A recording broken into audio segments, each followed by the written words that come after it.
কোরবানির গোশত কিভাবে বন্টন করবেন, কয় ভাগ করবেন? কোরবানির গোশত 3 দিনে বেশি রাখা জায়েজ আছে কিনা? কোরবানির পশুর চামড়ার বিধান কি? কোরবানির পশু অমুসলিমকে দেওয়া যাবে কিনা? কোরবানির গোশত শুকায়া রাখা জায়েজ আছে কিনা? কোরবানির পশুর কোনো অংশ বিক্রি করা জায়েজ আছে কিনা? কোনো কারণে কোরবানি করতে না পারলে, পশু কিনছেন কিন্তু কোরবানি করতে পারেন না, করবেন কি?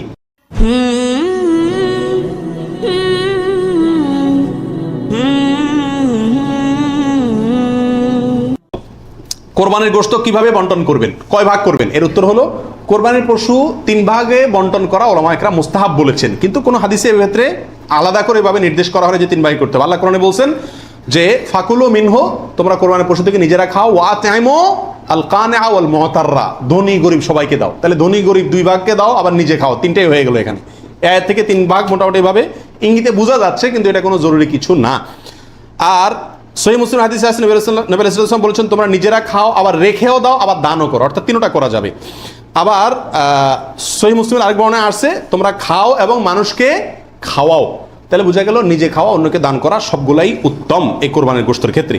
49 নম্বর প্রশ্ন হলো, সমাজের ভাগ বলে একটা ভাগ প্রচলিত আছে, সেটা জায়েজ আছে কিনা? অনেক এলাকাতে কোরবানি করার পরে সমাজের ভাগ উঠায় নেয় জোর করে, বা বলা ছাড়া, জোর করা লাগে না, এমনি সবাই দেয়। এটা জায়েজ আছে কিনা? উত্তর হলো এটা উচিত না, এটা অন্যায়। কেন?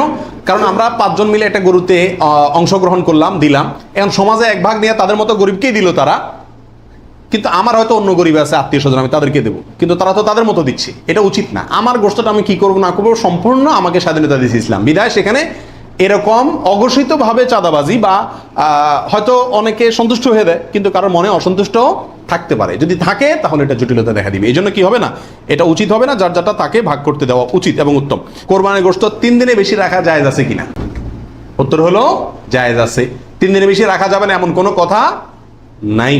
কোরবানির পশুর চামড়ার বিধান কি? উত্তর হলো, কোরবানির পশুর চামড়া এটা নিজে ব্যবহার করতে পারলে সেটা করা উচিত।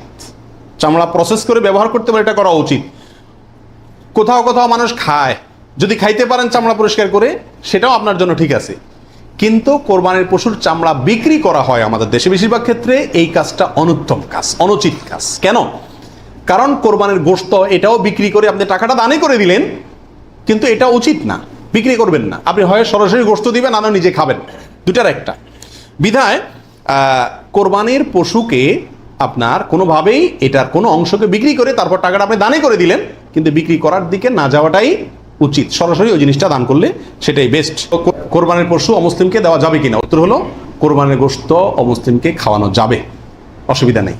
শরীয়তে কোথাও নিষেধাজ্ঞা নাই, অমুসলিমকেও খাওয়ানো যাবে। কোরবানির গোশত শুকায়া রাখা জায়েজ আছে কিনা? যে এলাকায় ফ্রিজ নাই তারা শুকায়া রাখতে পারবে কিনা? অনেকে বলেন আমাদের দেশে যে কোরবানির গোশত কি কারণ যায় না, শুটকি বানানো যায় না, এতে গরুর কষ্ট হয়, পশুর কষ্ট হয় বা গুনাহ হয়। এগুলা মন গড়া কথাবার্তা, এটা সঠিক নয়। বরং যে কোনোভাবে আপনি চাইলে কি করতে পারবেন, গোশত রাখতে পারবেন। আল্লাহ সুবহানাহু ওয়া তাআলা আমাদের সবাইকে বিশুদ্ধ রূপে সঠিকভাবে কোরবানি করার তৌফিক দান করুন। কোরবানির পশুর কোনো অংশ বিক্রি করা জায়েজ আছে কিনা? চামড়ার ক্ষেত্রে এই কথা চলে আসছে অনেকাংশে, তাও পৃথক করে বলতে হয় যে না, কোরবানির পশুর গোশত, হাড্ডি, বুড়ি কোনো কিছু বিক্রি করা যিনি কোরবানি করছেন তার জন্য জায়েজ নাই, উচিত নাই।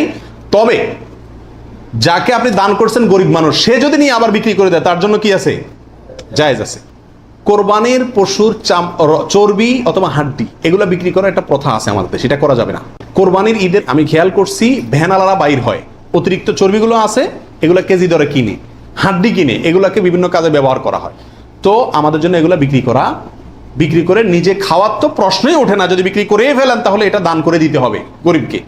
আর বিক্রি না করে ওটা হয় এমনি আল্লাহর রাস্তায় কাউকে দিয়ে দিবেন, আর না হলে নিজে খাবেন, ব্যবহার করবেন, বিক্রি করবেন না।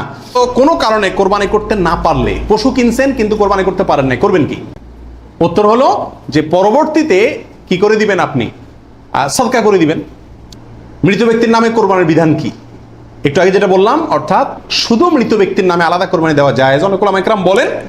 কিন্তু অনেক উলামা ইকরাম বলেন যারা মৃত ব্যক্তির সাথে জীবিত ব্যক্তির সাথে মৃত ব্যক্তিকে যোগ করে দেওয়া যাবে।